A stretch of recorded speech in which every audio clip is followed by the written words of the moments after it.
Don't confuse silence with work ethic. I'm a boss, making decisions my first fetish. The verse cherished is perfect, that's a reverse blemish. I dropped it, connected the block, learn Tetris. This is the Sorry True Podcast. Welcome to the house of. And shout out to the members.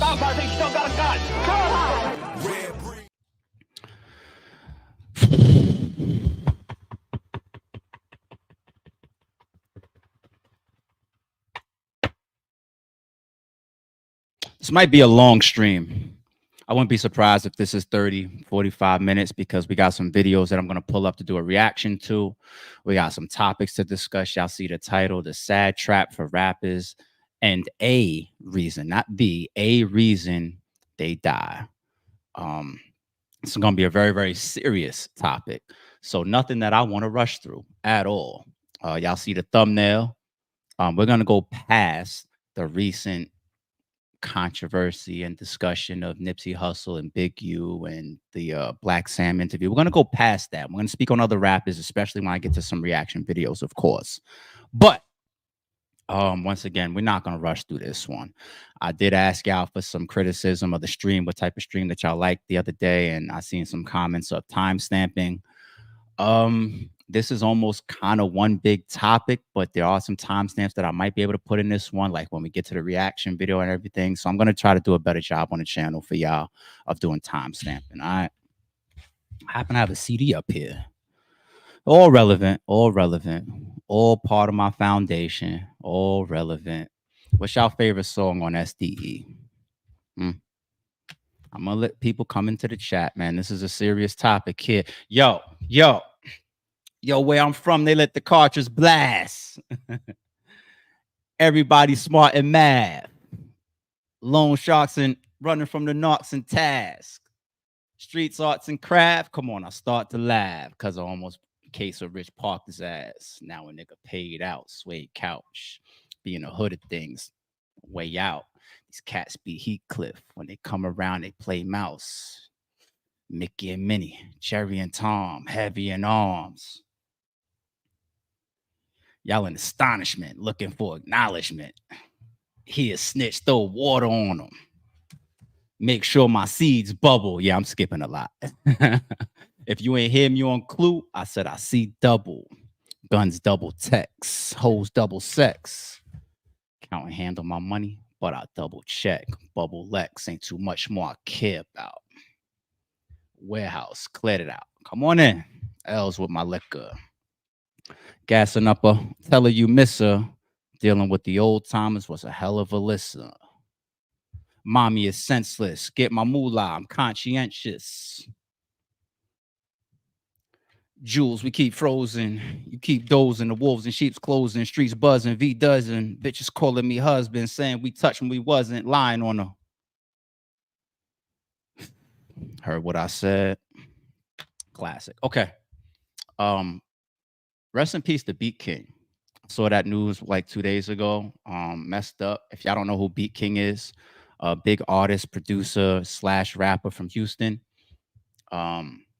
He's got some club bangers. The joint like I'll beat yo, then touch your man, get on your head like so, bust it, all of that. He got that one. The Outside one is probably the biggest track that I think that he has, at least to me. Bitch, we outside tonight. Yeah, Natalie Nunn do a remix with that one with him. Pull that up on YouTube if you don't know it. It's a club banger. So rest in peace to Beat King. Didn't see the reasons why. All right, let's get into this topic, man. This is a sad topic. I continue to follow the Bigg U, the Nipsey Hussle, the resurgence of all the news and all the talk behind the Blacc Sam interview. For those that don't know what I'm talking about, so we know that we lost Nipsey Hussle, and his brother, his blood brother, resembles him, talks like him, sounds like him, always had his back over the years, his right hand, business partner, everything. Blacc Sam did an interview with Big Boy recently. In that interview, he dropped two major bombs, right? From his perspective, one bomb, and it's not confirmed, of course, but one major bomb that he dropped from his perspective is that He believes that the whole thing was a setup, right, of Nipsey Hussle being killed, and that Eric Holder, aka Shitty Cuz, was sent to do a job. He was sent on a mission, opposed to this being like a shooting out of passion, opposed to this being a situation where they walk up, they know each other, they have a conversation, supposedly and allegedly about snitching. He goes and gets a gun, he comes back, and he does some street type shit, right? So Blacc Sam, who is, I guess, a guy that has maintained a good amount of credibility over the years, right? That doesn't mean everything that he says is true, And once again, when you are a loved one, it's very hard to hold on to certain truths, right? I'm not saying this is Blacc Sam's case, but I want to do play devil's advocate for a second. You're always gonna have the loved ones that's gonna say, "Not my baby, not my brother, not my mother, not my father, not my son, not my daughter." You know what I'm saying? Jeffrey Dahmer's father was right there, trial with him, having his back. You know what I'm saying? So I'm not trying to say that a brother, sister, a mother, or father comes out and automatically that means that their child is innocent, right? FBG Duck's mother, Mama Duck. I think that she's carried a narrative that FBG Duck wasn't really into nothing. It was mostly just rap, whether y'all believe that or not. Whereas you take somebody like I think Fulio's mom, I think she was a little bit more on the other side. She's like, "Y'all got shot 8 times behind this," like, and I always try to tell him not to do the diss songs and everything. And there's footage of Fulio on camera getting into brawls in the mall and whatnot. So, you know, but I say all that to make the point of Blacc Sam saying, that it was all a setup. You don't know if that's a loved one that, is mourning and that's their way of coping, right? Of just not accepting that somebody would do that to who you deem your brother, your loved one, and a good person. But on the flip side, once again, being devil's advocate and being objective, on the flip side, this is also somebody that's very, very close to everything. Any information that happens around that, whether you was there and you didn't talk to anybody, they're going to talk to Sam. He's going to have his hands on every single detail. He's going to continue to come across more details, more street talk, politics behind the scenes, things that won't ever make it to a camera, things that won't ever make it to an interview, things that won't ever make it to a detective's interrogation. The brother, Blacc Sam, and who still is a reputable out there, he's going to hear about it. It's going to come across his desk. So, since the passing, he's collected and he's learned and he's put together things and he's coming to the conclusion of this was a paid hit, right?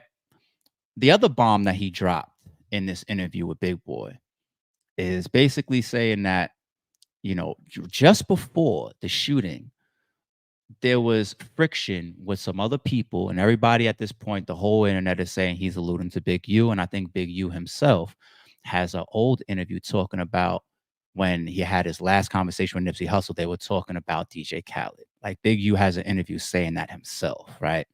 So Blacc Sam is saying there was some politics around bringing DJ Khaled to the hood. This is all going to tie into the topic and some of the reaction video that we're going to play. And it's going to go outside of Nipsey Hussle, y'all. So stay with me. Like I said, we're not rushing this one. But the politics out there and the alleged, strong arming, the alleged tapping in, the alleged extortion attempts, the alleged brute force networking, right? Of, hey, Nip, you bringing DJ Khaled to the hood to shoot a music video, he's got to tap in with these people. Tap in doesn't necessarily mean that he was going to get on the phone with Bigg U and Bigg U was going to say, hey, you shooting a video in the 60s or you shooting a video in the hood, or you shooting a video in one of my areas or a place that I'm heavily affiliated in. Hey man, cash at me $10,000. No, it doesn't mean that. You know what I'm saying? That could happen in this world. That I'm sure it has happened in this world, right? But that's not necessarily the case all the time. It could just be, hey, Khaled, hey, take my number, man. Hey, you owe me one. You know what I'm saying? I'm gonna make sure that you safe in there. Make sure you're surrounded by 1,000 gangsters. You dead hot in the middle of the hood. You know what I'm saying? So now, you think or you assume or you leave feeling like you made it in and out of there safely because of me. Now we have a relationship. Now, when I call you and I ask you for a feature and I ask you for a beat or I ask you to get on an album, I ask you for an interview and I ask you to rock with me when you fly in town or whatever the case may be, we have this relationship. Sometimes these relationships are not spawned organically and genuinely. Sometimes they're done with a kind of like a shoving of like, hey, we hang out with each other now, don't we? Like, I guess, okay. You know what I'm saying? Which is a layer of extortion to a degree, right? So Blacc Sam alluded to that, saying that people weren't happy that, Khaled came to the hood and Nipsey was the one that frontlined it, right? And Nipsey was the one that made sure that it was like, nah, he's here with me and nothing else matters. He doesn't have to check in or tap in or nothing with nobody else. So Blacc Sam saying that is a big part of the buzz and a big part of the controversy that's going on right now, right? So, let's start to get into the weeds of this now. I asked the question. You know what? Hold on. First reaction video, actually, before I ask this question, that's going to start getting us in the weeds of this topic. Let's bring our first video up. There's going to be 2 videos that we're going to play. All right, let's get into it. This is the first one. This is going to be pretty short. Let's go. Could have happened to me, but as a rapper, would I been out of line to even question a real street dude? I mean, Nip, you gotta understand, people want to separate Nip from the streets. Mm-hmm. You don't never really leave the streets. Like Nip, this is where he grew up at, this is where he lived, this is where his business was. So really, dude was in violation. If you knew, rat or not, if you know y'all not rocking, why you pull up in my space? You know what I'm saying? And Nip like, nigga, free my space. I ain't trying to go there with you, but free my space. And Nip's supposed to go there because that's where he meet the kids. That's where he greet the people. That's where he still stay grounded. You know what I mean? Like if he don't go there no more, he don't show up. He these other niggas, he leave LA and move somewhere else. He in Hollywood. He just took pictures with some little babies. Wow. That's the part that I really needed. Let's go back a couple seconds. That's the part that I need. I mean, that whole piece is relevant to the point here, but let's go back to that last where he drives the point. That's where he greet the people. That's where he still stay grounded. You know what I mean? Like if he don't go there no more, he don't show up. He these other niggas, he leave LA and move somewhere else. He in Hollywood. He just took pictures with some little babies. Wow, that's a great. You understand what I'm saying? He had blessed a little girl and some more kids and was taking pictures with them. That's what he's. It kills me. It kills me. It kills me. It kills me. All right. Do we want to go to the direction of rap and the politics and these labels, or do I go to the direction of these other genres of music first? Let's go into and also the finances of what some of these rappers bring to the hood, right? Their hood, where they're from. You see when Bigg U says, this is where he's from. You don't really separate, Nip from the streets. This is where he goes to stay grounded. And I heard Blacc Sam say in interviews before, there's been prior shootouts in that same parking lot. People get beat up in that parking lot. People know that it can go up in that parking lot. The parking lot itself and that area itself, obviously the neighborhood, got a reputation, right? For a reason. And the location. In real estate, we say location, location, location, location. You take a 12,000 square foot home, you put it dead smack in the middle of the hood. It's going to cost half of what it costs if you put it in a 9 and a 10 rated school zone district. Right? It's going to cost triple. Location changes everything. Now, when we talk about the financing and we talk about money, I would love to know. I'll never find out probably what type of money that store, the Marathon and all that is in the hood actually makes, because we see certain stores and certain rappers and certain groups that invest their business right back into the hood. And I wonder how profitable it is. Like Wu Wear, for example. Like I'm from the island. Wu Wear was in the hood. This Marathon store, I wonder if it's clicking $1 million plus in net revenue, per year. Because when we hear about some of the rappers, getting into different business ventures, the big ones that we hear about, what's the commonality? They're not in the hood. For example, what stepped outside of the hood? What got into department stores? What got into major chains? What got into higher priced areas and strip malls that were outside of the hood and the places where these people grew up? Fubu, Carl Kanai, G-Unit Clothing, Rockefeller, Rockaware, Sean John, Huge example. I think even to a degree, Geno Green, the Triple G's and all that, probably even Slow Bucks. Could find that in Saks Fifth Ave, right? You could find those lines in Saks Fifth Ave. But when you got these independently owned spots that's not necessarily franchising in or doing distribution into these major chains like a Woo Wear or, you know, the Marathon or some of these smaller spots, I start to question, you know, and then you look at what Bigg U said right there. That's a trap within itself. It's a trap within itself. Rappers feel validated, you know, by the hood, the people that they came up with, where it's dangerous and where they're from. That's the validation. And they're not necessarily being naive, or they're not necessarily being, you know, stupid for it. Well, it's a bad choice, but it comes with the territory, from the record labels and the people cutting the checks above all the way down, right? We love our artists that we could actually believe. If we think that 50 Cent could get shot at any moment, Get Rich or Die Trying is going diamond. Come out on stage with a bulletproof vest. It's going to be entertaining as shit. It's flying off the shelves. And he really was going through a lot of shit, right? If you've been shot a bunch of times, here's your record deal, right? If you just come home, here's your record deal. How many people got offered record deals while they were in jail, right? People even get offered record deals while they're in jail. Like people gravitate to that. We do. That's what we spend our money on. Look at what Blacc 100 just got caught up having to do like a deposition or something like that because he was trying to bail out Keefy D, because now Keefy D coming out of jail and all the Tupac killing controversy and all that type of stuff. It's hot. And that's what our fan base gravitates to. You don't find this in R&B. You don't find this in rock and roll. You don't find this in country music.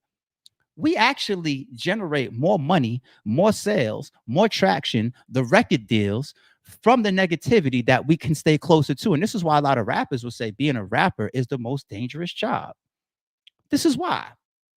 Because the moment Nipsey Hussle goes, like Bigg U said, and he goes, lives in the Hollywood Hills, and he totally separates himself from the 60s, and he's not around none of that anymore, right?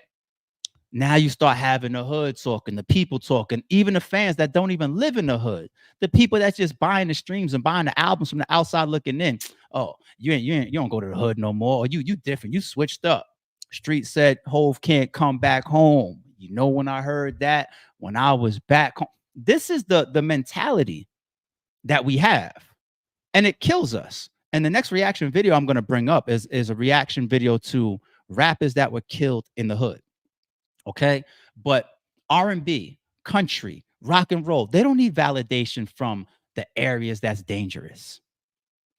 Nipsey Hussle, and I brought up the financing thing about like Woo Wear and like, let's say some of these independently non-franchised, non-distributed, you know, type of clothing lines or business ventures that these rappers get into, right? Like the money that Nipsey Hussle was making. You know what? Before I go there, let me take a step back. Let's not assume that every rapper has enough money to get out the hood. Okay.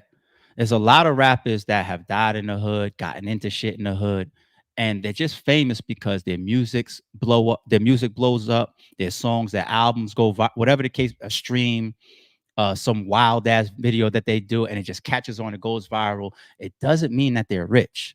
People be famous and fucked up all the time. I just seen Math on My Expert Opinion talking about that. He was talking about like it'd be weird when you're famous and still on the train and people looking at you like, yo, that's Math Hoffa, right? It's a different ball game, but that is actually way more common than the millionaires. The millionaires of the world are the 1% of the world, right? Everybody, I shouldn't say everybody else, a majority of the world isn't making it like that, isn't cut like that, isn't making that type of money. Go, once again, we spoke about this before. Go look up the average household income just in the States alone and see what it is. So a lot of these rappers, you know, that get on and maybe get a deal, all these 360 deals, all these type of deals where you're in debt and it's really just a loan and you got to, you know, sell your albums and make it back up on tour. Even some of the deals that take your tour money and all this type, they be fucked up. Relevant to this topic, rest in peace, one of my favorites that we lost, Stack Bundles, another person that was killed in the hood. Now, I don't know how true it is. and I don't ever want to put something like this on somebody's jacket, but there's been talk of it. And I'm going to use people that were actually in that arena, right? Didn't Zsa say that on Queen's Flip with Queen's Flip in an interview? Didn't Zsa allude to that? I don't know if everything she said was factual. I don't know if she was disgruntled. I don't know. But she was in that Bird Gang movement with them, wasn't she? Right? You got a lot of people that I feel that were close to that situation or close to Stack. And they say, like, you know, around the time of his passing, he was still asking Jim for money, asking Jim for, you know, I need this or help me grab this or whatever.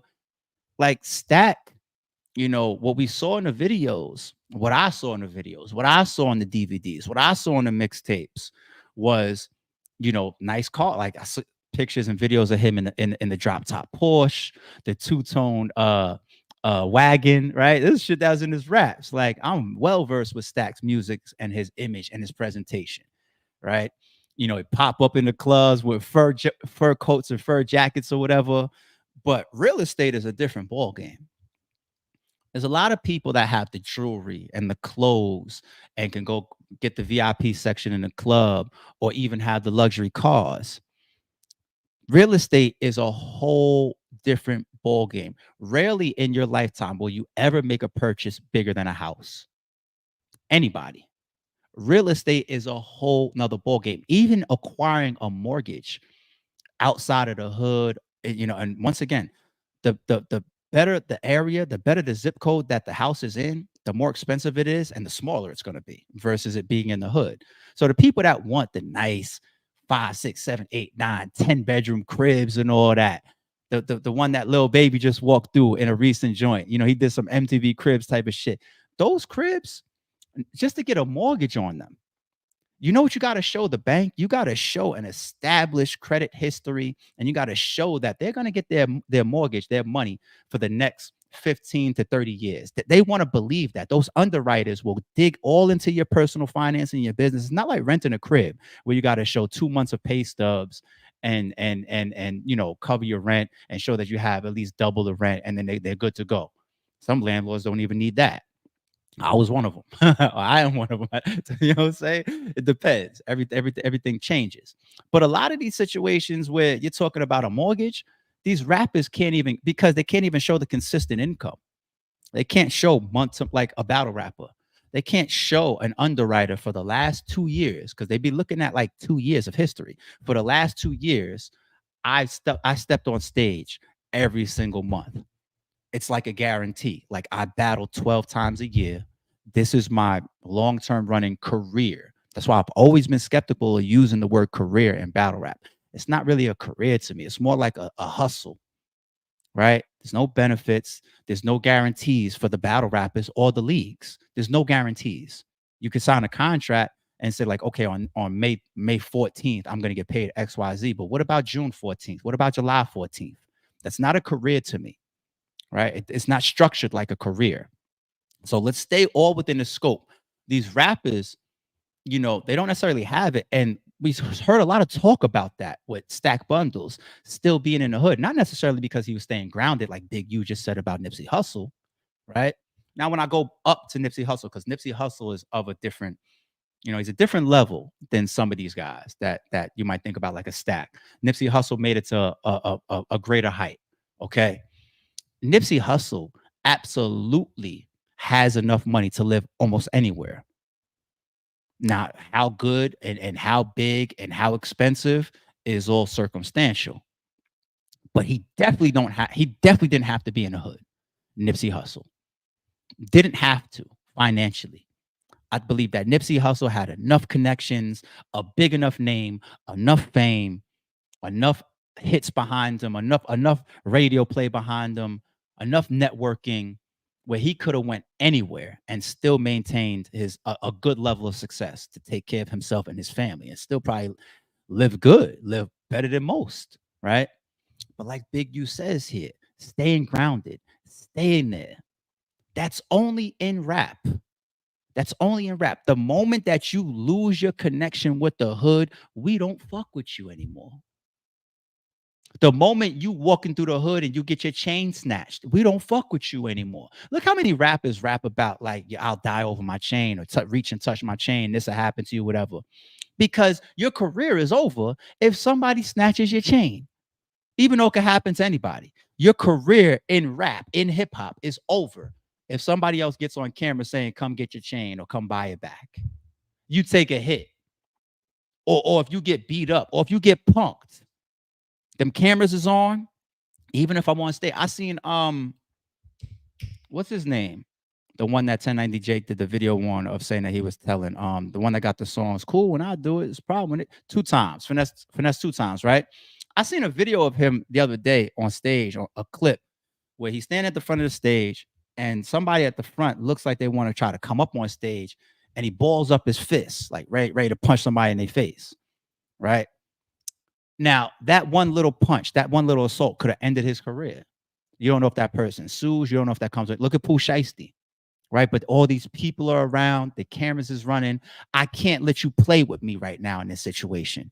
Let alone in certain circumstances, you know, you think you're gonna have a R&B singer or a country singer or a rock and roll singer that's gonna have to move the way that Finesse 2 times just had to move. They don't have to uphold that image. They don't have to body slam somebody that they could just step back like Dave Chappelle did and let security handle it. You know what I'm saying? I don't have to look tough to you. I don't have to look like I'm standing on business and it'll go up for you from me. I don't have to do that. I don't have to be the one to shoot you or stab you or body slam you. I don't have to do that in rock and roll and country, but I do in hip hop. And that's the trap. The trap is that these rappers are so tied to these images and them being a part of negativity and being a part of the hood that the same place where they have to keep a foot in will kill them. It's that simple. They have, once again, they don't get more hood than Bigg U, right? They don't get more hood than where Nipsey Hussle was killed. They don't get more hood than that, right? Why is Nipsey like these type of revelations as we get older and we see history continue to repeat itself?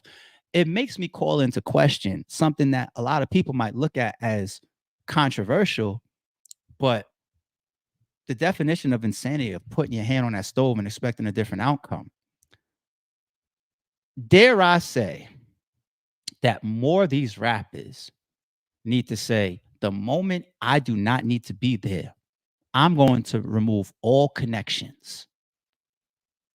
I'm not going back there to stay grounded, like Bigg U just said. I'm not going back there to show face, because they will time and time again show me and show us all that they will kill you. You will face the most hate there. You will have the most problems there. Your life will be at the most risk there. Here's something that's crazy to me with hip hop and with rap and our people as well.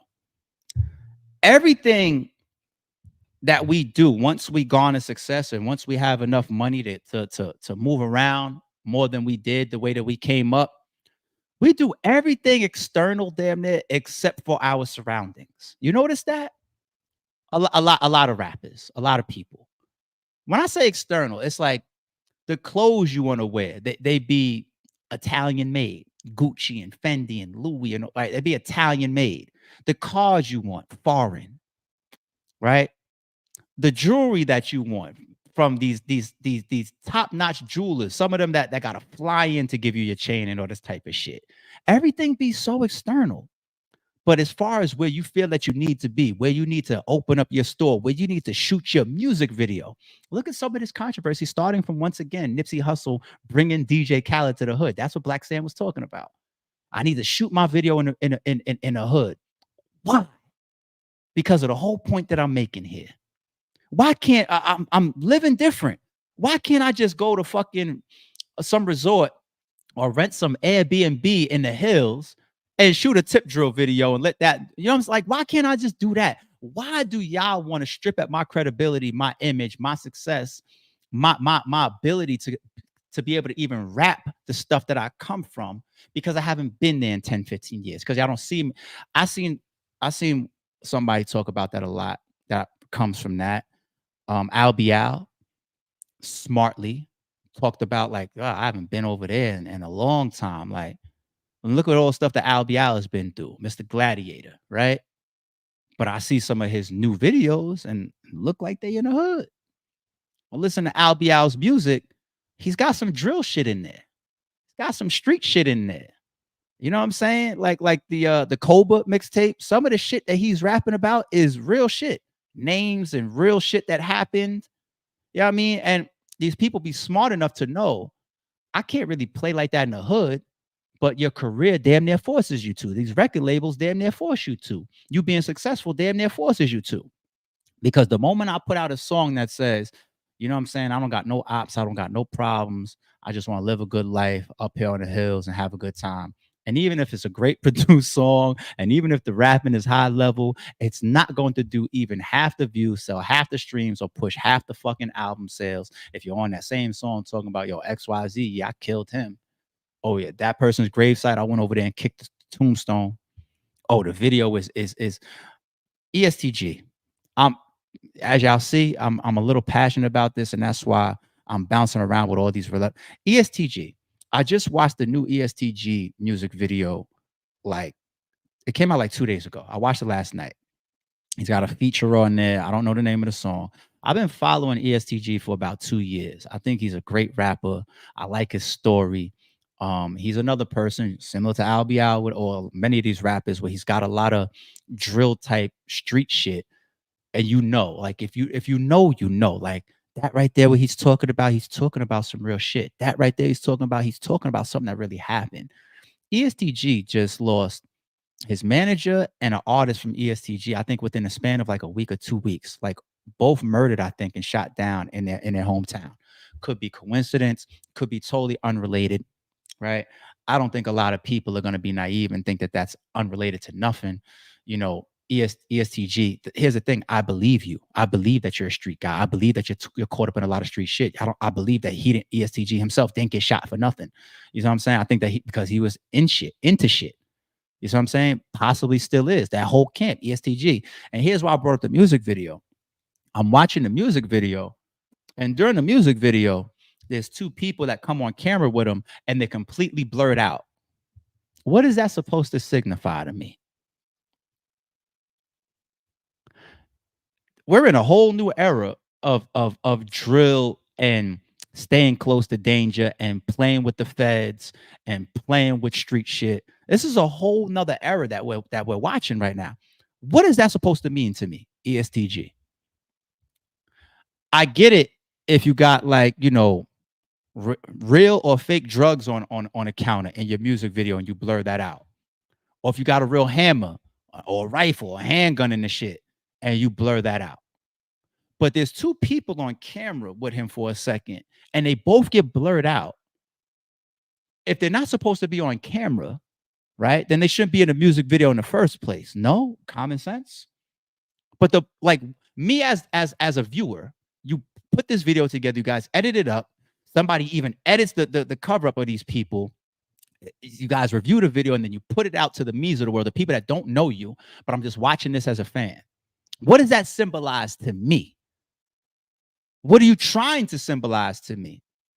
Of course, you could tell a judge and a jury like, oh, no, those people, they were minors. So we realized that after the fact.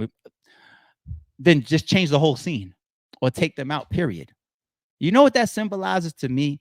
These are serious people that possibly did some shit and got to hide their face. Right? And you want that imagery in the video that I'm still around them types of people. You know what I'm saying? So look what I'm talking about with ESTG. I believe him. Got shot himself just recently. An artist on ESTG and on EST and his manager murdered. The video depictions like that. Only in hip hop do we feel that we need to stay right next to the danger, even after we achieve a certain level of success. I'm not talking about like Stack, where it feels like there's a lot of people that say that he still needed to be in the hood and financially he didn't reach that height yet. But when you start talking about ESTG, driving around all these Uruses and Lamborghinis and all that, when I think about Nipsey Hussle, dare I say controversially to y'all, and expecting to not be insane and put my hand on the same fucking stove, don't go around none of it again unless you could avoid it.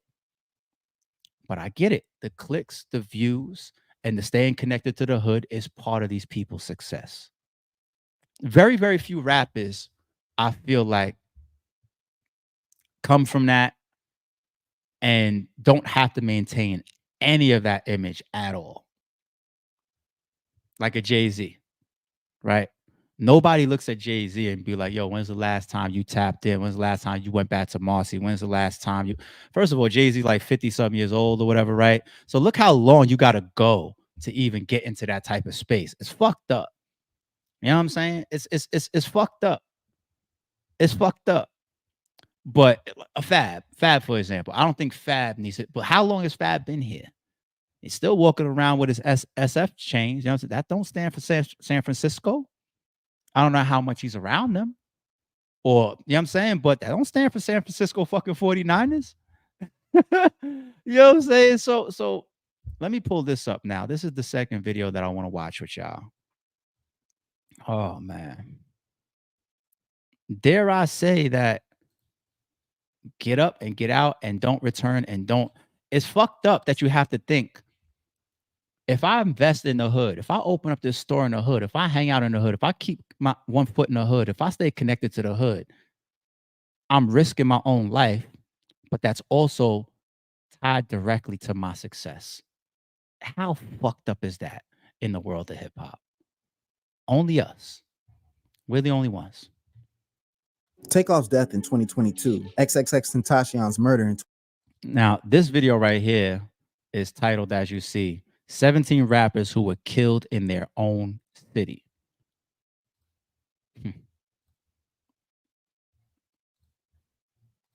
2018. Tupac's gunning down back in 1996. These were all a result of a dangerous and violent culture that has now become an ugly part of rap. Rappers aren't safe anywhere, and sometimes the very streets they grew up in can turn against them. From Nipsey Hussle and XXXTentacion to some of Eminem's closest friends, let's look at some of the rappers that were killed in their own cities.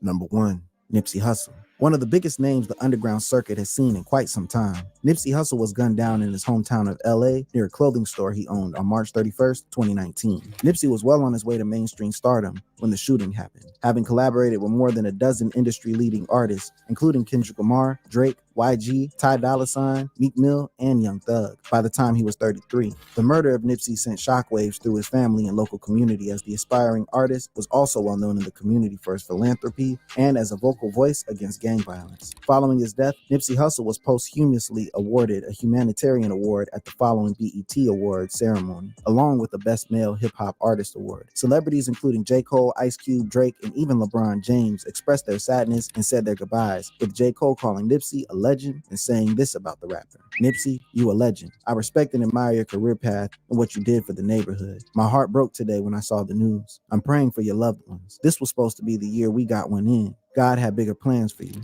Number 2, XXXTentacion. Jase Dwayne Ricardo Onfroy, best known by his stage name XXXTentacion, needs no introduction. The young aspiring rapper quickly rose to fame after his song Look at Me went viral on SoundCloud in 2016. From his first viral song at just 18 years old to topping the Billboard 100 just 2 years later, XXXTentacion saw a level of success that not many in the industry could claim to have experienced. His raw and intense music, filled with emotional depth as he tackled topics like depression, suicide, and anxiety, resonated with a lot of his younger audience and made him insanely famous in younger circles. An apparent robbery, however, cut the young artist's story short, as XXXTentacion was gunned down on June 18, 2018, as he left a motorsports store in Deerfield Beach, Florida. The men responsible for the shooting were convicted later that year. The shooters, aged between 28 and 24, were found guilty of first-degree murder and armed robbery, with reports stating that they would receive a life sentence at a later date. Some of the biggest names in the industry, including Kanye West, Tyga, Juicy J, and Big Sean, mourned the loss of XXXTentacion and tweeted about the loss the music world had to face. Shortly before his death, XXXTentacion released a video saying, "If I'm going to die or ever be a sacrifice, I want to make sure that my life has made at least 5 million kids happy. Gone too soon." Number 3, Lil Lonnie.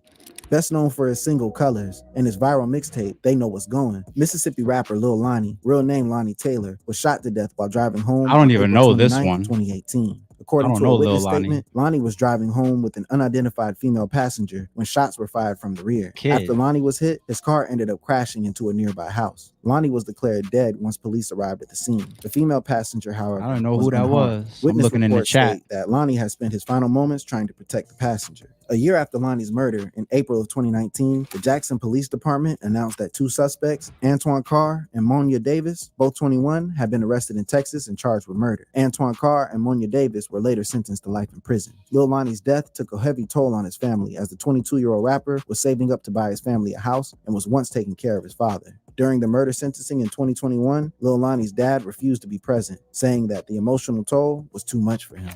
Number 4, Bigg L. Lamont Coleman, better known as Bigg L, was an underground rap artist hailing from Harlem, New York. Now, to me, Bigg L, who was a major talent, I'm just taking a guess just from, the things that I've seen over the years and being in that time as well. Bigg L to me is kind of like in a similar boat with Stack Bundles, right? Where just from the things that we hear, the things that we've seen, the things that we've learned since, Bigg L wasn't no millionaire. Bigg L, I don't think that he had an opportunity or a chance for his talent and his reputation to actually be on the same level as his success. We said earlier, that's something that's very, very common.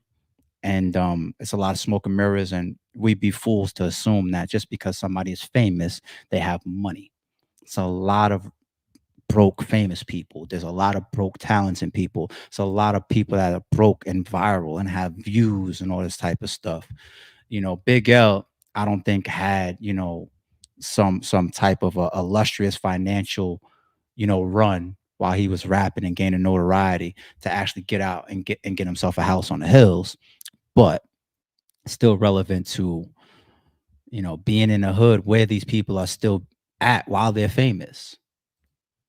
In the 1990s, Coleman was best known for his phenomenal wordplay and freestyling abilities, with writers at All Music, Hip Hop DX, and The Source praising him for his lyrical abilities, and Funkmaster Flex going as far as saying, "Coleman scared me to death. When I heard on tape, I was scared to death. I said, yo, it's no way I can compete if this is what I gotta compete with." Unfortunately, Coleman was gunned down just a few years after his debut album, Lifestyles of the Poor and Dangerous, was released. Gunned down in the same neighborhood where he spent all his life, Bigg L was shot 9 times in his East Harlem neighborhood, later dying from his injuries. Bigg L's death shocked everyone, as the 24-year-old rapper was just on the verge of making it big and signing a deal with Rockefeller Records. In fact, Bigg L was the one that introduced Jay-Z to rap circles. Unfortunately, like most high-profile murders, Bigg L's case was never formally solved. The man suspected to be responsible for the shooting, however, Gerard Woodley, a close friend of Bigg L's brother, Leroy Big Lee Finanzi, died on June 24, 2016. Gerard's motives were never really found. However, it is believed that Gerard had a falling out with the Colemans and was just jealous of Bigg L's success. Number 5, Soulja Slim. The Tupac of New Orleans, Soulja Slim, became the victim of a violent shooting after he was gunned down in front of a 2-story duplex he purchased for his mother. According to police reports, Soulja Slim was shot at least 3 times in the face and once in the chest. The shooting occurred on November 26, 2003, and even now, 20 years later, no one has been convicted. A man by the name of Jarrell Smith was arrested following Slim's murder. However, he was later released. Interestingly, Jarrell was killed too sometime later. Soulja Slim was best known for his track Slow Motion, released in 2004. Slow Motion went on to be number 1 on the Billboard 100, following a rise in popularity after Soulja Slim's death. Soulja Slim is also the only rap artist that rap labels No Limit and Cash Money collaborated on. Jarrell Smith was involved in 3 more murders after Soulja Slim's death. However, each time, the case was dropped due to lack of evidence. Speculation around Jarrell's involvement in Soulja Slim's murder rose even further when it was discovered that the bullets used to shoot Soulja Slim were fired from a stolen police pistol that was recovered from Jarrell Smith. Despite the new evidence, the case had to be dropped as no one was willing to testify against Jarrell Smith. Rapper Juvenile, real name Terrius Gray, who was super close to Soulja Slim and collabed with him on Slow Motion, said this on Vlad TV when asked about Jarrell's involvement in the murder. "We ain't gonna do that one either. I'm still in the city, bro. I'm still riding through the city, and I don't like saying people's names and putting people out. I don't like doing that. That's dangerous." Number 6, Camouflage.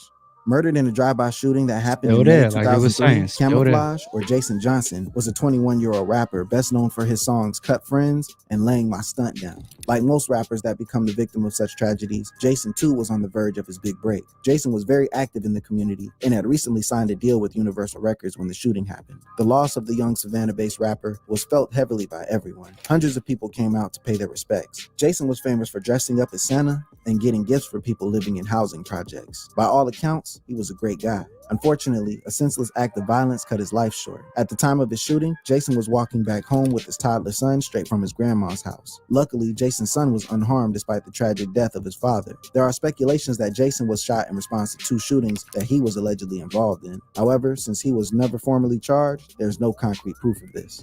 Number 7, Bankroll Fresh.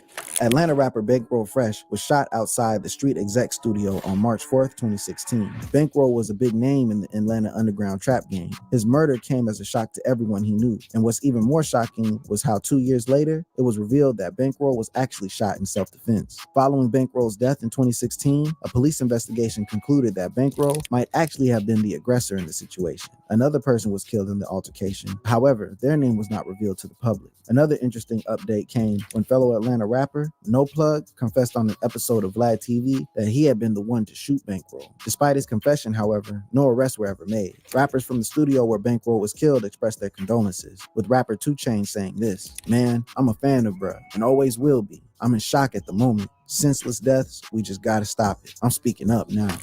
Number 8, Chinks.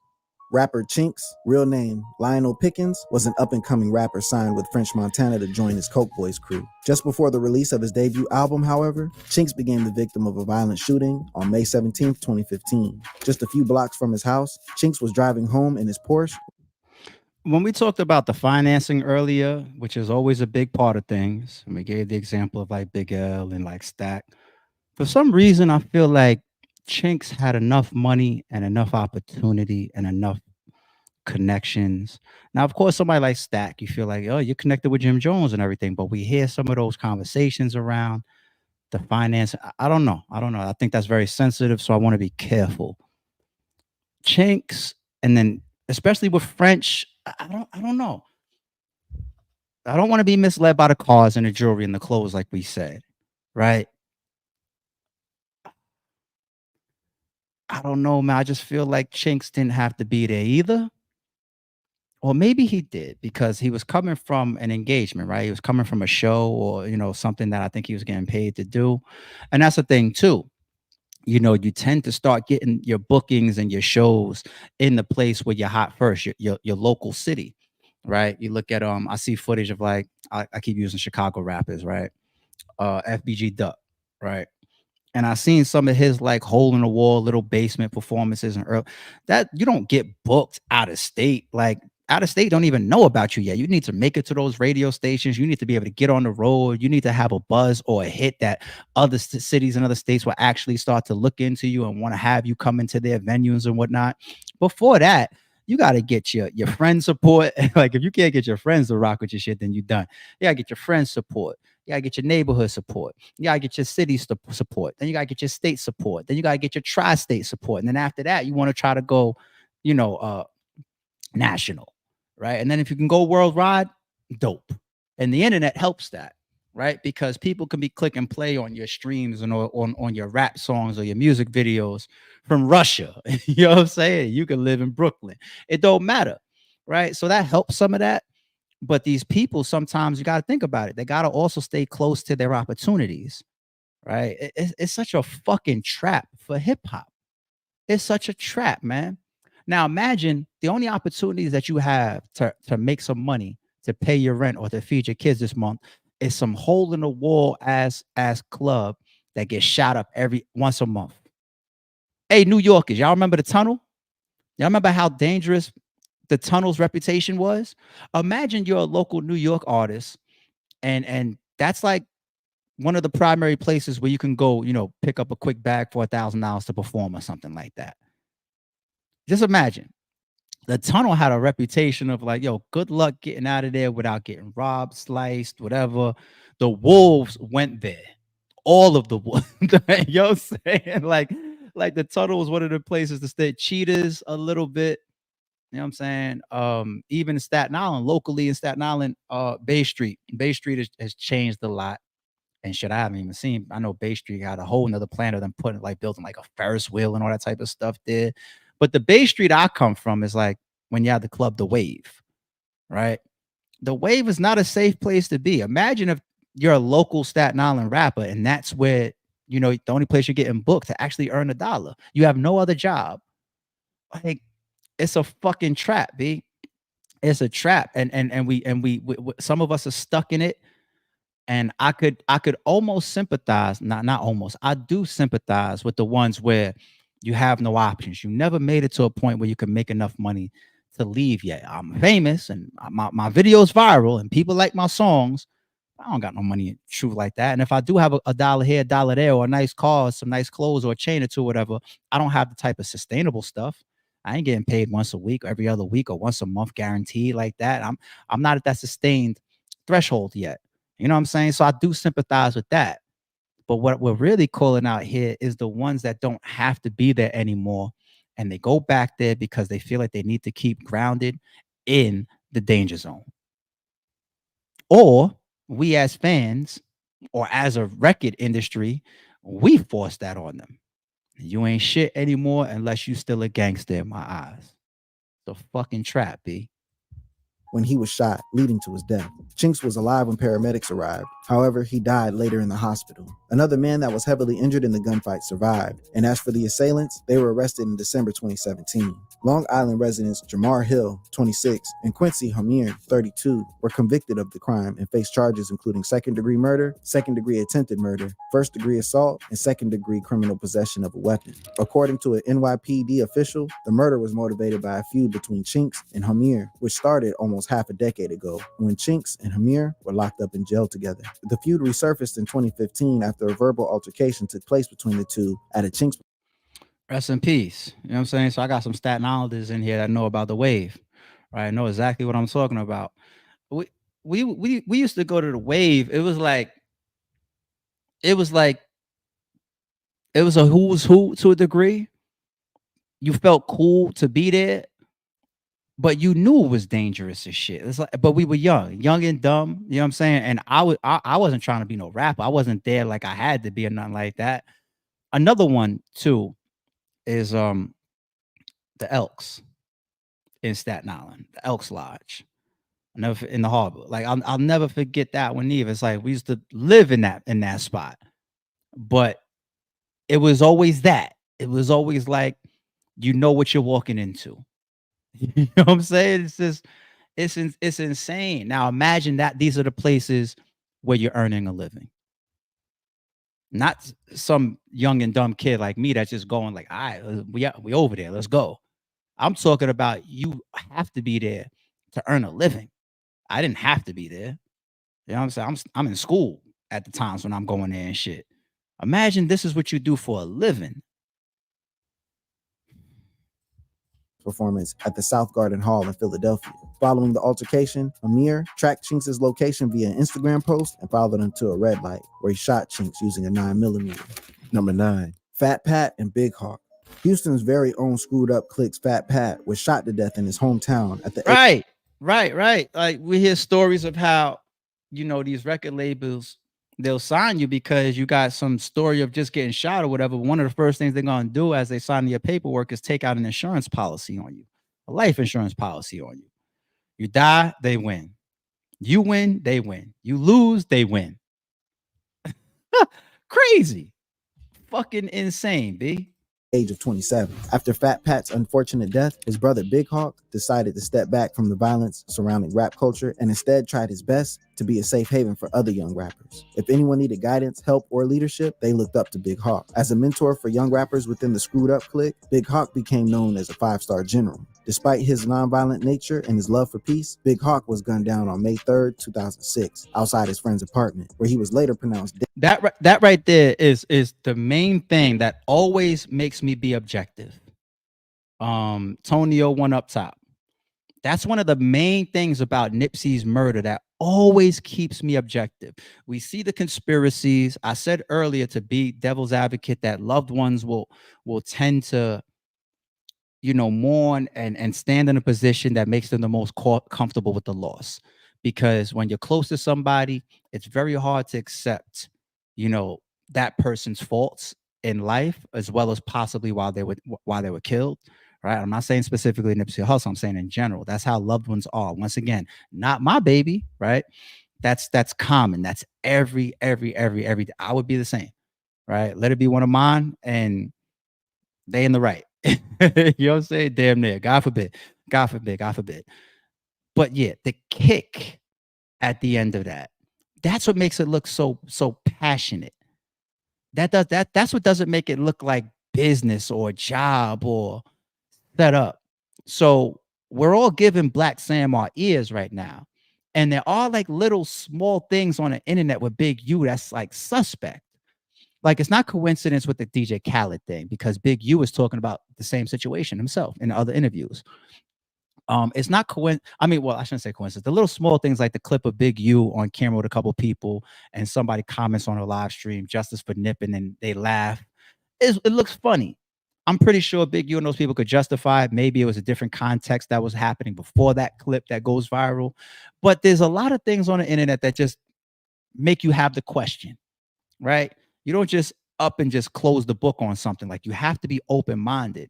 But the kick is a big piece on the other side of the gate.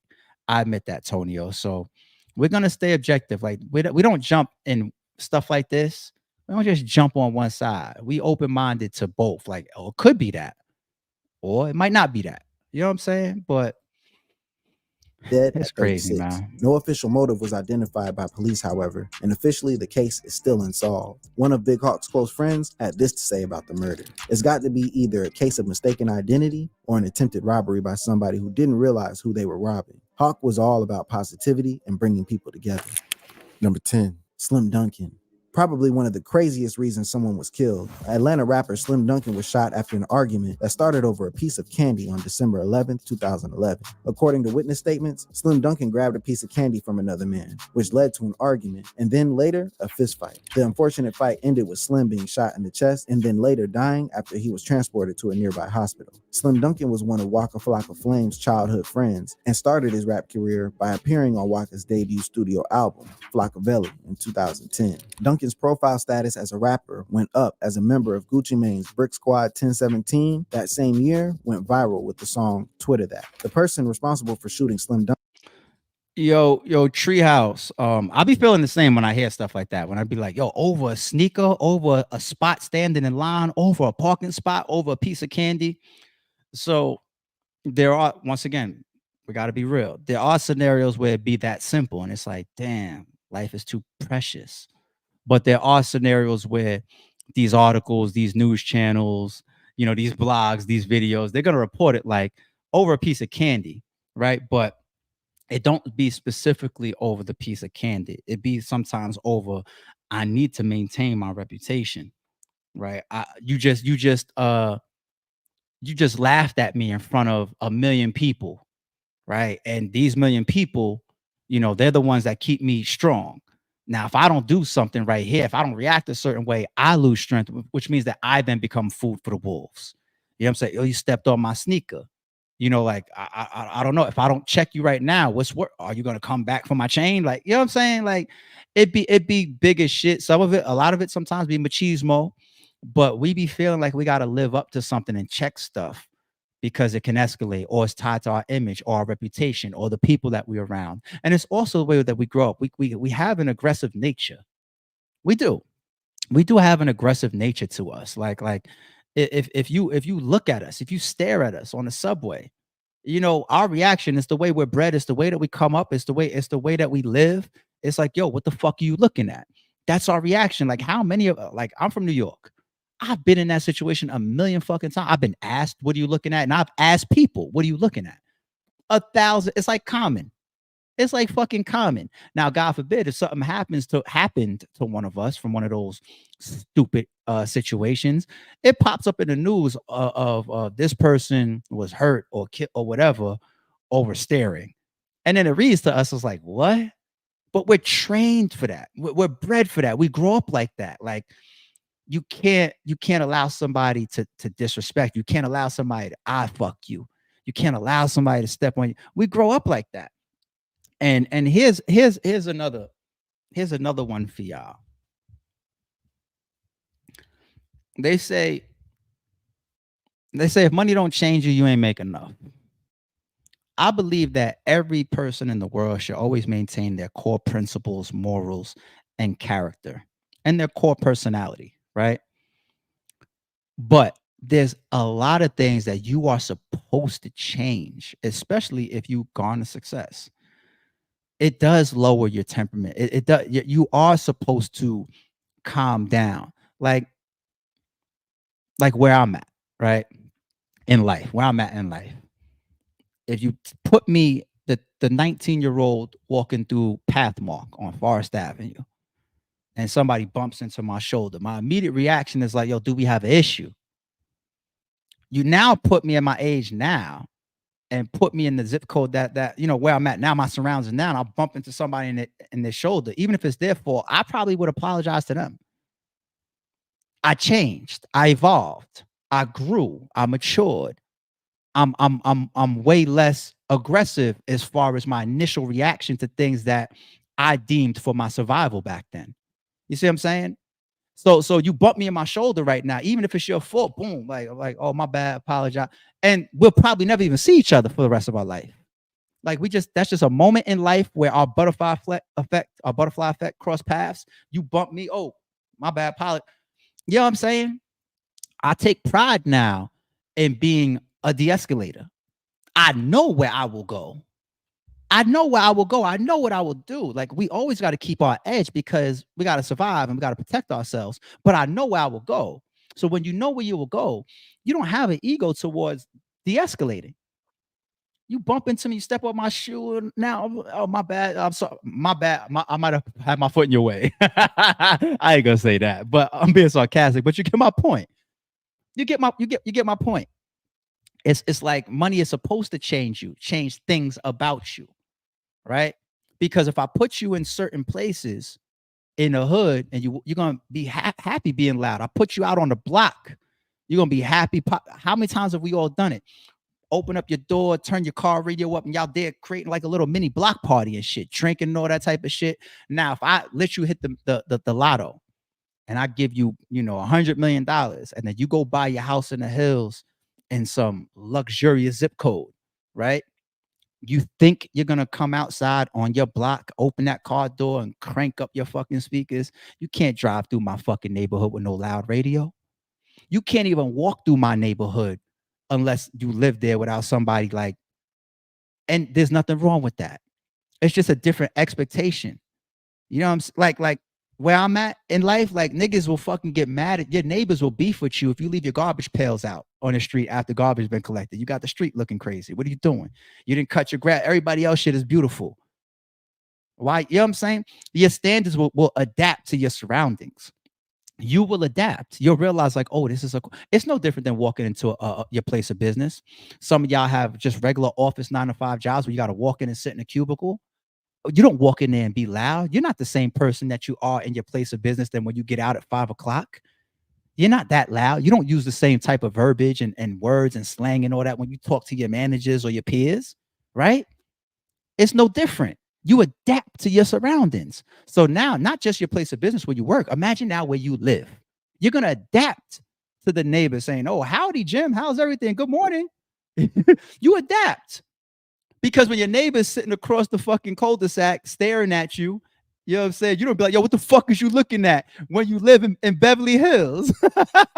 You do that when you adapt to your surroundings. So we grow up like that. So it's justified. But when you get the fuck up and you get the fuck on, it will change you. You will not beef over somebody staring at you. You will not beef when somebody steps on your sneaker. I grew up in New York where if somebody says something to you on the subway or the bus, it could be taken like a threat. Somebody walk past you on the subway or on the train and be like, well, what's up? You guarded. You defensive. Like, what the fuck you mean, what's up? You trying to lie me? Like, you get to certain zip codes in certain places in the world, you know what I'm saying, where the hospital, it's expected. Like, you feel where I stay, like, it's not just in person. It's customary to wave hi to people when you're driving. If I'm driving through my neighborhood and somebody's walking their dog, it's customary for them to wave at me and for me to wave at them through my windshield. I had to adapt to that. I didn't grow up like that. I don't want to wave at you because you drive past me, but I do now because I adapted to it. You adapt to your surroundings, and there's nothing wrong with it.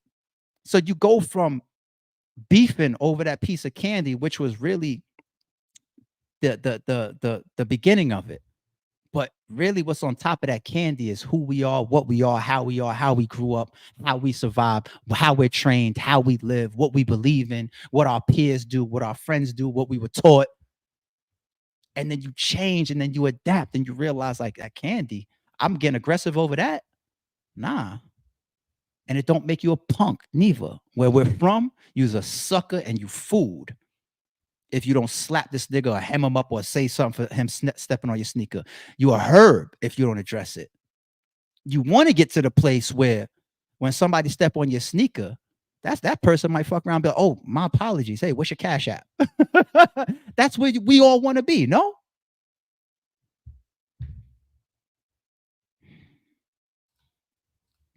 Duncan Vincent Hardiman, aka Young Vito, was found not guilty of murder as police could not find the murder weapon. Multiple witness reports, however, pointed to Young Vito being the killer. Young Vito was later found guilty of aggravated assault and possession of a handgun. As a result, Fulton County Superior Court Judge Craig Schwall sentenced Hardiman to 25 years in prison. Number 11, Lil Jojo. 18-year-old Lil Jojo was a rival of one of the biggest names in the Chicago rap scene, Chief Keef. Everyone in the street knew that Jojo one was with Chicago street gang, Gangsta Disciple. Jojo mostly known for his diss track, a lot of street shit, or Black Disciple Killers. The track was aimed at fellow Chi-Town rappers Lil Durk, Chief Keef, and Keef's associate Lil Reese, who were affiliated with the Black Disciple gang. On September 4th, 2012, tragedy struck when young Jojo was shot after posting a tweet tagging his location. The shooting was carried out by an unknown assailant. Right. It's flipped. If you think about it, in the hood or in the projects, outsiders can't just walk around. And in the burbs or residential neighborhoods, you can't just walk around either. Now, I know the extreme shit be like the Karens, right? You see those videos all the time. The black guy actually lives there. He's walking his dog and somebody walking, some old white lady run up on him. What are you doing here? And he's like, I fucking live here. Get the fuck out of my face. You know what I'm saying?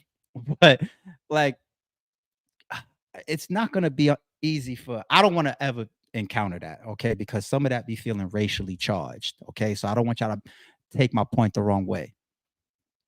But you actually want to get to a place where people are protective of things that don't feel normal. Like where I stay, like around the areas that I will always rest my head. Well, most of the time, I shouldn't say always, move around, vacation, whatever. But even certain cars will make my neighbors feel uncomfortable. They expect luxury cars. I shit you not. Like, it's one thing if a car is just coming and going on some Amazon shit or some fucking Uber Eats shit. You know what I'm saying? It's one thing, right? But let you have like a beat down, tore up car on my street that's parked. Everybody's uncomfortable. Everybody's weird. Like, what is that? Why is that? And there's nothing wrong with being in a community where people react like that because the norms are different. The standards are different. Everybody is driving these foreigns and these luxury cars or whatever. We do understand that there's Uber Eats and people and deliveries that are coming in and out every once in a while, and they may be like this or like that. But parked up overnight, what is that? What is that 1989 Kia parked up overnight? Hell no. There's nothing wrong with that standard because those communities, they're not killing people or arguing over stepped on sneakers. The standards is high. Like these niggas beef over your lawn not being cut like everybody else's. They'll beef over your garbage bins not. They'll beef over your driveway not being power washed. That's the beef. And nobody's going to die over that. Nobody's dying over that shit. I'm throwing a party this weekend. I got somebody driving, a bunch of people coming to the crib to hang out. Why my neighbor's grass ain't cut? Can't stand little Ricky down the block. He'll never cut his grass. Where I'm at, nobody even cut their own grass. It's all scheduled. I could be on a stream with y'all and hear them outside. It's all everybody, because everybody got a lot of land, and it's like has the upkeep expectations are so high, like niggas really will beef over that. Niggas really will come ring your doorbell behind that shit. Like, you don't got the same company showing up every Friday and Wednesday like I do. One for the shrubberies and one for the, you don't like, hey, let me give you, that's the indirect. Like, here, take the number of this company that I use. You should use them too. They're really mad at you. Like, oh, your driveway hasn't been power washed, or you didn't change the straw in your fucking lawn or whatever. Like, that's the beef. I would rather that. I'd rather argue with niggas in my community over that, because I've been in the other type of arguments and the other type of areas what we beef over. I come from that. You know what I'm saying? If the most I'm gonna get into it with the people that I'm around is somebody ain't cut their fucking grass this week, hey, I'll take it. There's nothing wrong with it, man. There's nothing wrong with it. Like, we gotta break the cycle of thinking like getting up and getting out and disconnecting from the hood and where we come from is a bad thing. How many times do we have to see that place of danger that we love so much? It'll kill us the moment it gets a chance. The moment it gets a chance to, it'll kill us, deservingly and undeservingly. How many, I've been carrying Gilly's statement for years. I've been walking around repeating the classic statement Gilly said: if you grew up in the projects, that means that your parents was fucked up. Because no parent wants to raise a kid in the projects. If they do, then they're a different type of parent. But nobody wants to. Nobody wants to be there. Nobody wants to go in and out of the pissy fucking elevators. Nobody has to deal with the broken fucking elevator and walk the groceries up the stairs. Nobody wants to deal with fighting over parking spots. Nobody wants to deal with that. Nobody wants to deal with walking through a whole group of niggas blasting and doing this and getting into shit. And it could possibly shootouts when my kids is in the parking lot or in the playground or this type of shit, or niggas selling drugs on the corner all day long and prostitution right over here around the corner. Nobody wants to live like that. Now you think it's the norm because you come up in it. And the moment you see something different, you realize like, oh shit, what I'm from and what I'm doing and what I'm a part of isn't what I want out of life. It's not correct. It's not correct. I don't need a liquor store and a gun store on every fucking corner. I don't need everybody hanging out 3 o'clock in the morning, blasting their radio and getting into arguments where niggas end up pulling out their straps over dice games and all types of shit and killing each other once a week. That doesn't have to be the norm. You don't have to stay used to that. Shout out to all my brothers that got me into fucking traveling. I was going to Miami every Memorial Day. That was my vacation. That's what I thought, that the world was not bigger than Miami. The moment my brothers grabbed me and took me and said, go get your fucking passport. And the moment I got out the country and I can see the world a little bit more, that's what first started to evolve me. Like, just seeing, like, breaking your norms, breaking what you understand, breaking what you're used to, breaking these cycles. It opens your mind to shit where you got to say like, nah, that's not something that I need to stay in. For what? Because we're used to danger. I get it. We're born and bred like that.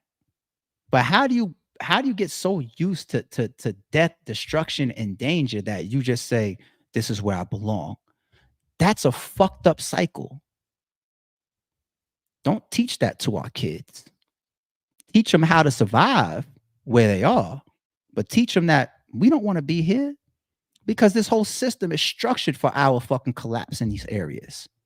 This whole system, everything around us is fucked up. The food quality is fucked up. The people, our mentalities around here are aggressive, dangerous, and violent.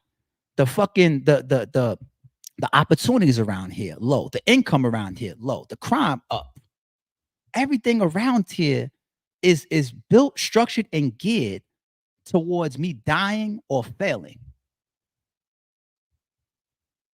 And I'm supposed to aspire to stay so I could be grounded, or because this is where I'm from? That's a trap. It's a fucking trap. In the South Side Chicago neighborhood. way before you get your $1 million, way before you get your money, way before you get your house on the hills and your luxury cars and all that, you know what you have to get first? Nothing is stronger than this. Hey, people in the chat that have bought like new cars before, like, you notice how like when you're ready to buy a new car, like imagine you say, yo, I want to get the, I remember I used to see it everywhere. I wanted my first convertible. I wanted the BMW 6 Series. And the moment I had in my mind, I'm getting that car, I started to see it every time I stepped outside. You know how that happens to you, right? When you got your mindset on something, it's always there, and now you see it more. It's always been there, driving up and down these streets or whatever. You just never caught it. This thing right here is so fucking strong. It pushes you. Like when I have people around me, when I've had some of these very ignorant type of conversations where I'd be like, yo, I'm about to go grab this now. And they'd be like, I've been asked by some of my closest people. I'm like, what you already have this. Why are you trying to graduate now and elevate now, or I should say upgrade now to this? I was talking about cribs at the time. I was just like, what type of question is that? I'll never for the rest of my life understand even being questioned. Like if I have somebody close to me and I say, yo, I got this $1 million house. Now I'm about to go get a $5 million house. And they say, why? You already got the $1 million house. That person and me are just cut different. Our brains don't move the same. And your brain being the first thing that actually steps out in front of your success and moves you in these lanes where you start to see that car on the street all the time until you eventually get it. You see what I'm saying? If that person's brain doesn't align with yours, that's the person that's going to drag you down. That's the person that holds you back mentally. They may not be purposefully trying to hold you back. They may not be purposefully trying to hate on you. That's not what I'm saying. But mentally, you are the company that you keep. Birds of a feather flock together. And it's hard for me to have this mentality of more, graduate, elevate. And my 5 closest people is just like, we staying right here. What do you want to go to fucking Brazil for? We could just go down the block to Miami again. And so like you got 5, you the only one saying, I want to go to Brazil. And everybody else like Miami. Right? Then it's like, you never know. Some people get corrupted like that. Like, oh, maybe y'all are right. Fuck it. Maybe we should just go to Miami. That's what everybody else is doing. Fuck it. That's what I'm going to do too. And then you never make it to Brazil. This shit is so fucking powerful, B. It's so fucking powerful. It takes you there. It takes you there. You do not get there without this. And us not changing our mentalities and embedding this shit in our kids. And fuck, not even just the kids, even other adults that just haven't broke the cycle. They haven't seen it. They haven't lived it. They haven't smelled it. They don't understand it. Hopefully even streams like this, you listen to shit like this. If y'all respect me, people that respect me will listen to this and be like, yo, I never thought like that. I never looked at it like that. And then your brain opens up more. And you start to get disgusted at things that was your norms. And that's a good thing. You break these little cycles that we were bred to sit inside.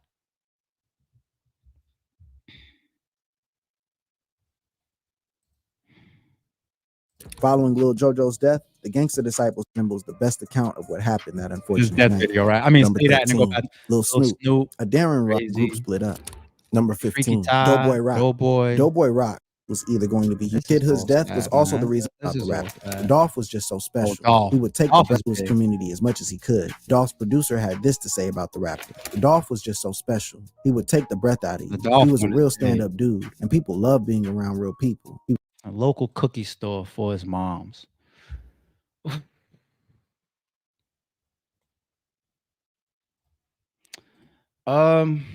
Yeah, my bad. After that last little conversation we just had, I found it hard to get back to that video and finish the video. I told y'all this was going to be a long stream. You know what I need? I need mods, or I need people on the channel that's going to help me with timestamps. If somebody could put timestamps in the comments below, I will pin you to the top of the channel. I'll even make you if you want to be somebody that can consistently do timestamps for the videos, I'll make you a mod on the channel. I'll always include you on the streams or whatever, because we become that much more Sorry as True family. If you once again want to do timestamps for the channel, shoot me a DM on IG or something like that. Let me know, because my bad. Sometimes I just get into these conversational topics and get into these rants and all types of stuff. Let me pick the energy up a little bit. I think what I was saying though wasn't negative or at all. Hopefully, it opens up our minds, man, and continues to show us of things that we do are so wrong. We got so much backwards. The Matrix really fucked so many of us up. You know what I mean? So before I get out of here, too, real quick, I did see Aliens Romulus yesterday. Good movie. Good movie. I think they did justice to the Aliens franchise. But I will say, unless you saw Prometheus, the ending might be a little for you. Right? The ending is okay. It's not great. It's okay. And it's really tied to some of the storylines from like Prometheus and some of the early origins of why some of the experiments and that type of stuff was happening. So, you know, I just want to throw that out there. But overall, I love the Alien franchise, Alien Part 1 and Aliens in a lot of people's top 10 movies of all time, right? So this one was a good addition to the series. And I enjoyed it. So quick little feedback for y'all on that. Let me know what y'all want me to jump into next. There's a lot going on the internet. I'll be like, damn, what topic really should I bring to the channel? Y'all drop y'all comments. Let me know what y'all want me to get into. I hope that y'all are checking out that Rosenberg Raw versus Arsenal battle. That's a goodie. And we have 2 more Full Circle releases on the way for y'all. We'll get into those soon. So shout out to everybody, man. Hopefully everybody enjoyed their weekend. Let's all try to stay safe and stay out of BS. You know what I'm saying? Keep it positive and keep it growing. You know what I mean? And hopefully we all took something from this particular stream. Even I did. I got to remind myself sometimes, like, yo, calm down about certain shit that get you pissed off about, or you get pissed off about, right? Even these type of talks is good for me too. We all need to reground ourselves sometimes. We all do. You know, I got to practice what I preach. So appreciate y'all, man. And sorry, it's true.